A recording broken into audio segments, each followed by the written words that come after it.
Finally,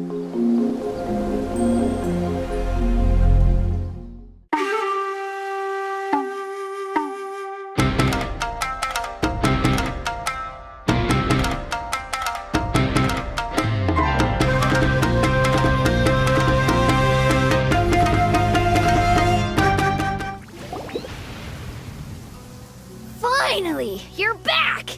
Can we start our beetle fight now? Yeah, sure thing, buddy. But you better watch out. I brought a real winner back this time. Don't worry. I'm not scared of your beetle. Go, go, Stripey Ghost! I've got this fight in the bag. Let's go, Nimble Ninja! Huh? When did you come up with that name? Come on, you can take him, little guy!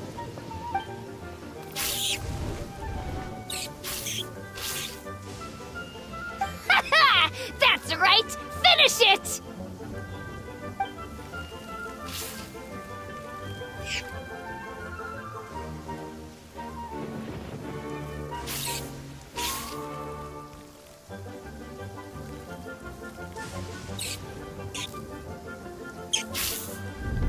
Oh, no! My little Nimble Ninja!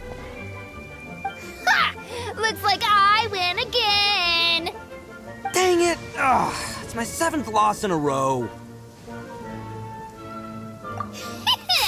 Stripey Ghost is invincible! Even Uncle Ito can't beat him. I won't forget this. I'll beat you next time, I swear! All right, Paimon, you're up. Time to give Crimson Cyclone a shot. Maybe it'll end this losing streak of mine. All right, go get him, Crimson Cyclone! Whoa! That one looks ultra strong. But it's still no match for you, Stripey. All right, little guy, use your Super Paimon Tornado!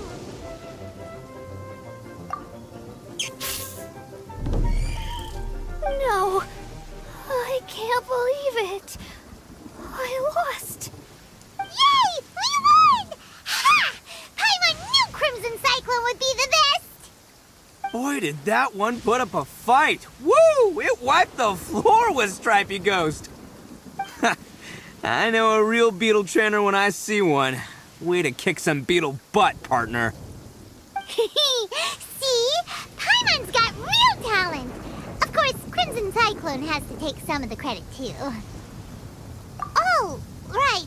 Yeah, now that the beetle fighting's over and all. Hmm? This is for you, Daisuke. Huh? For me? You're really giving it to me? Go ahead, take it, Daisuke. When we finally get back to the city, you can show it off to all your friends. But will we ever be able to go back? Of course we will. Trust me. I never go back on my word. Anyway, I got some things I gotta discuss with my friends here. Go play with Granny for a while, would ya? There's a good boy. Good. The kid doesn't suspect a thing. You're from the Tenryou Commission, aren't you? I bet you're here to capture Uncle Ito. Huh? Hey, didn't I tell you? They're my friends. In fact, they're in the gang.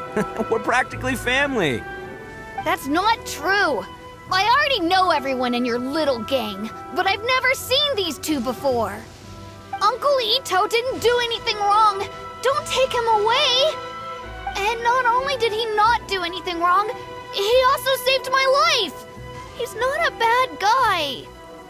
Hey, some things we don't tell to outsiders, remember?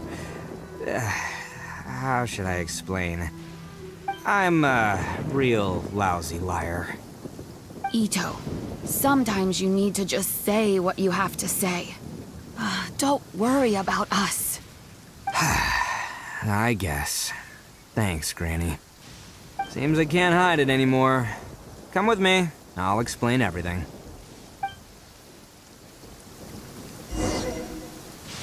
I'll be honest with you.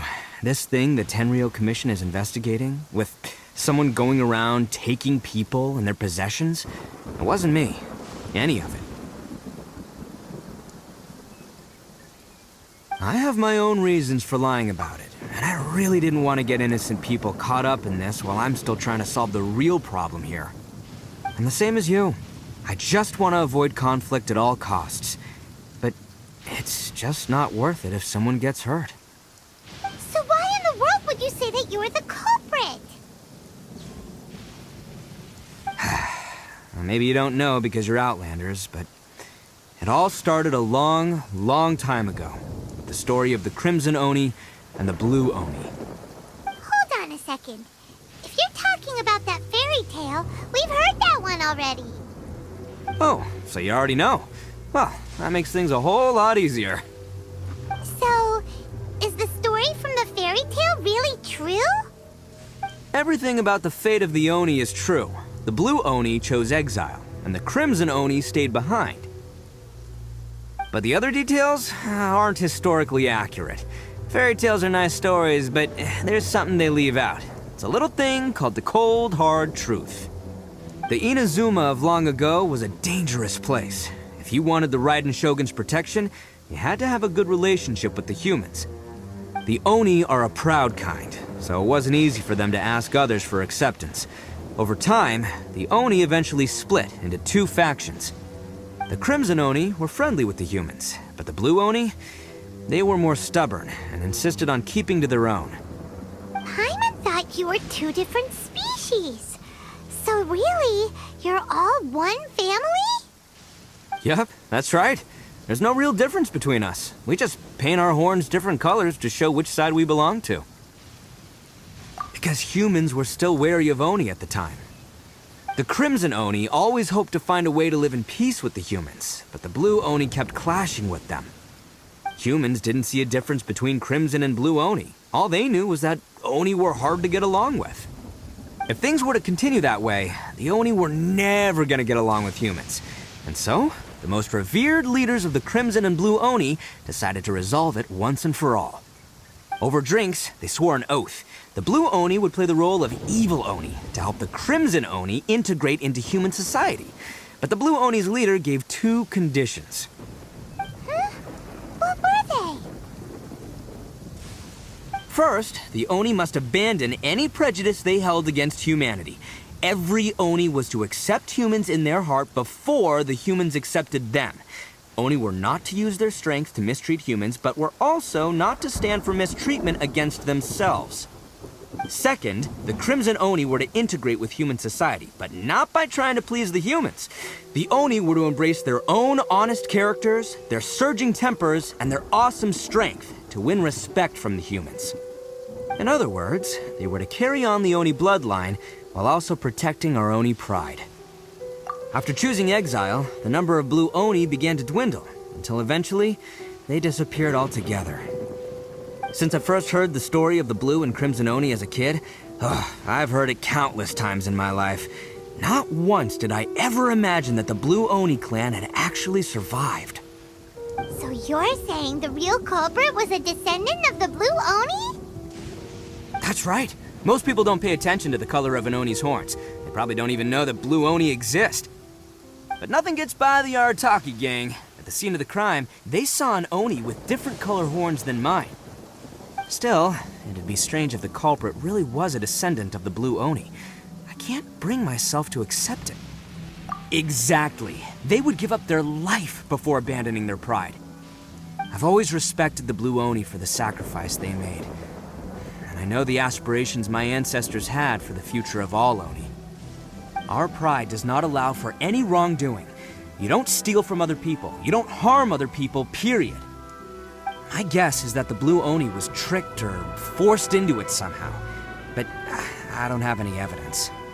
That's right. If I didn't step in, the Tenryou Commission would have definitely caught them by now. But what does Daisuke have to do with any of this? He said that you saved him so he knows your story, right? He was the one I managed to save from the Ronin after I sent them running from the scene. He was off playing somewhere when they came by and ransacked his house. By the time he came back, his parents had been taken. The whole reason I'm in this is to help this kid find his mom and dad again. I never wanted to tell you any of this. My original plan was to knock you both out and take my family to hide somewhere else. There's more to this than just one blue Oni. There's a dangerous group behind everything that's been going on. I didn't want to get anyone else caught up in this mess. That's everything. The whole story. If you don't believe me and want to drag me back to Inazuma City, then I'm gonna fight you with all I've got. But if you're willing to believe me, then please, give me a little time. Once I find the blue Oni, I'll turn the both of us in. Yep, Paimon too.